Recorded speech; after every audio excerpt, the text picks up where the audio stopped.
नमस्कार मंडळी, तर आज आपण बनवणार आहोत खमंग खुसखुशीत अशी बटाट्याची भजी म्हणजेच आलूची भजी। ही भजी बनवायला एकदम सोपी आहे आणि खायला एकदम भारी लागतात। तर त्यासाठी मी 2 बटाटे घेतलेले आहेत, ते सोलणीने सोलून घ्यायचे आहेत। बटाट्याची भजी बनवायला साहित्य देखील कमी लागतं आणि बनवायला एकदम सोपी आहेत। तर इथे बटाटे सोलून झालेले आहेत। आता बटाटे आपण स्लाइस मध्ये कट करून घ्यायचे आहे, एकदम पातळ स्लाइस मध्ये कट करून घ्यायचे आहेत। अशा प्रकारे आपण स्लाइस करून घेऊया बटाट्याच्या।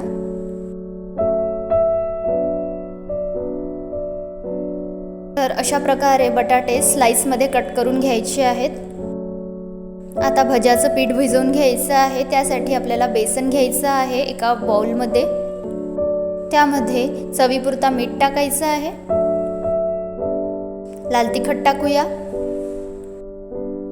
ओवा कुस्करून टाकायचा आहे, अर्धा चमचा धने पावडर टाकलेली आहे। सर्व साहित्य एकजीव करून घ्यायचं आहे। आता त्यामध्ये गरम तेल टाकूया, म्हणजे भजी खमंग खुसखुशीत होतील।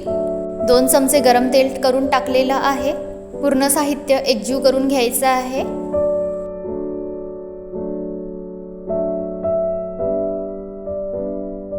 आता यामध्ये थोडं पाणी टाकून बेसन पीठ एकजीव करून घ्यायचं आहे आणि गुठळ्या होणार नाही याची काळजी घ्यायची आहे।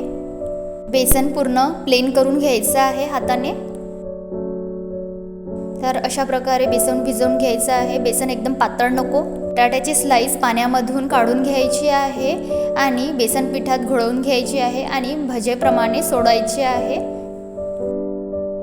पाऊस पडत असला की भजी आपल्याला खावीशी वाटतात आणि झटपट कमी वेळात होणारा पदार्थ आपल्याला करायला हवा असतो।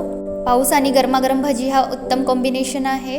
तर या पावसाळ्यात नक्की ट्राय करा गरम गरम भजी।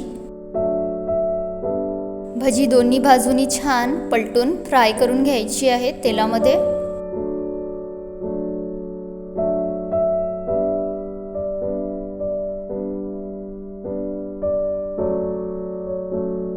भजी झालेली आहेत, तर प्लेटमध्ये काढून घेऊया।